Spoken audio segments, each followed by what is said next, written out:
The members of the Somali community have pillaged an estimated $19 billion from the American taxpayer. Oh, we have all the information.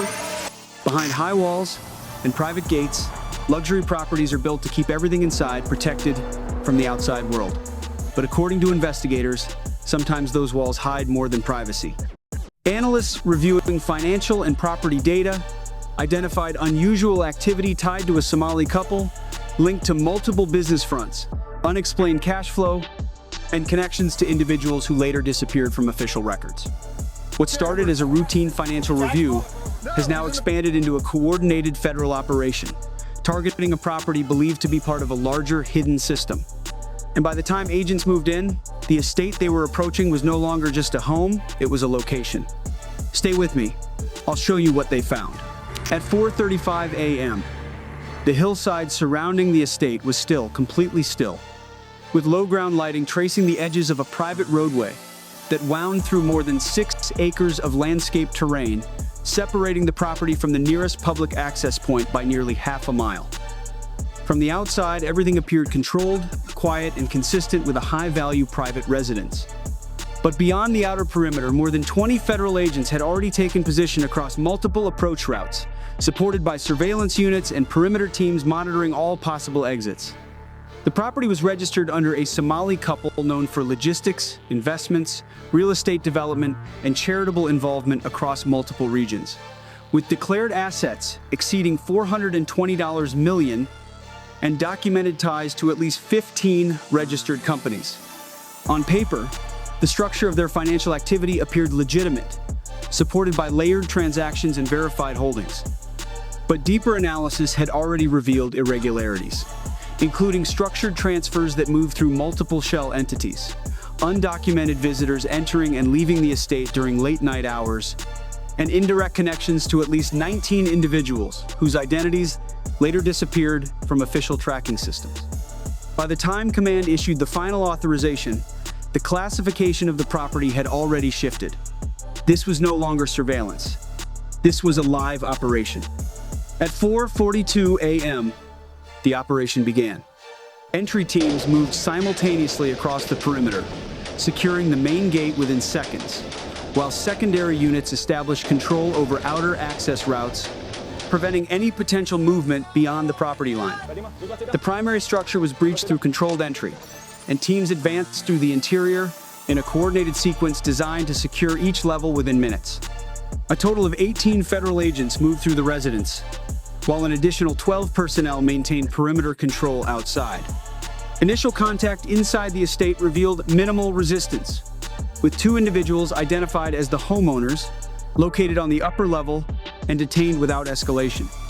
The interior environment appeared consistent with high-end residential design, luxury furnishings, open architectural spaces, and no immediate signs of forced activity or visible disruption. But as teams progressed deeper into the structure, inconsistencies began to appear. Several interior sections showed restricted access beyond what would normally be expected, including reinforced internal doors and segments of wall structure that did not align with the official architectural plans filed during construction. Measurements taken within the lower level revealed discrepancies in spatial alignment, indicating the presence of additional concealed volume within the building framework. That anomaly alone was enough to trigger a secondary inspection. Within minutes, agents identified a concealed seam integrated into the lower wall system, positioned behind what appeared to be a standard interior finish. That was the first confirmation that the property contained more than what was visible.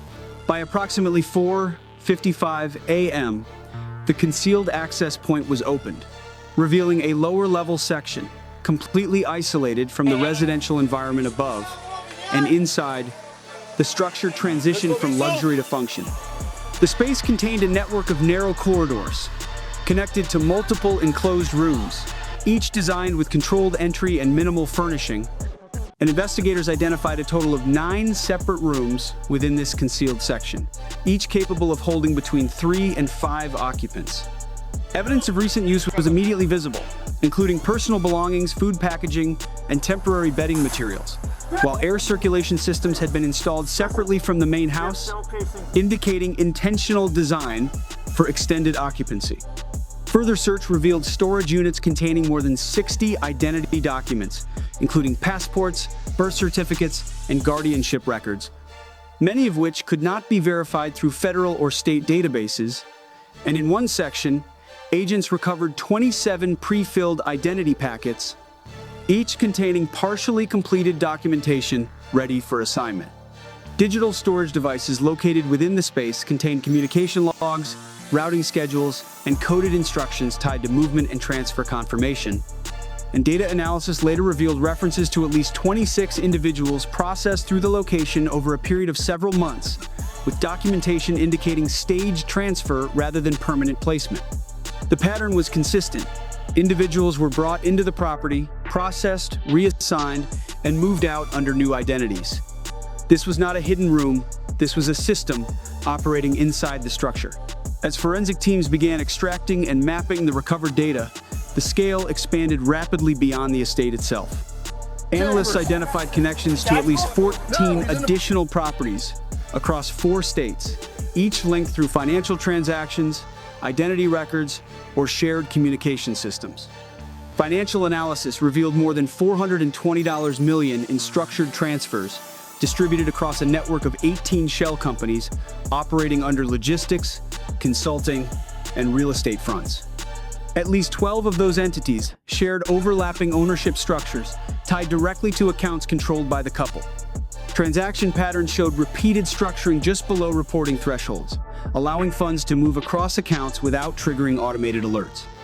Communication logs revealed coded language tied directly to movement schedules, including references to arrival, transfer, and clear, each corresponding to documented routing patterns identified in the data. Investigators also identified synchronization between financial activity and physical movement, linking transfer events to spikes in transaction flow. Additional analysis revealed that individuals processed through the estate were reassigned identities before being transferred again, creating layered documentation that effectively erased their original records. By this stage, investigators understood the full scope. The estate was not an endpoint. It was a central node in a network designed to operate inside legitimate systems while remaining invisible within them. By early morning, the operation expanded as additional warrants were executed across multiple locations identified through the recovered data.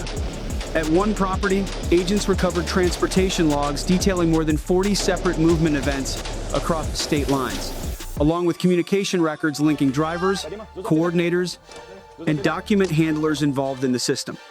At another location, investigators identified a staging environment containing personal belongings sorted and labeled by number rather than name, indicating systematic processing rather than individual residency. Across the broader operation, more than 40 individuals were confirmed to be directly connected to the network, with 19 located during follow-up actions and others still under active investigation.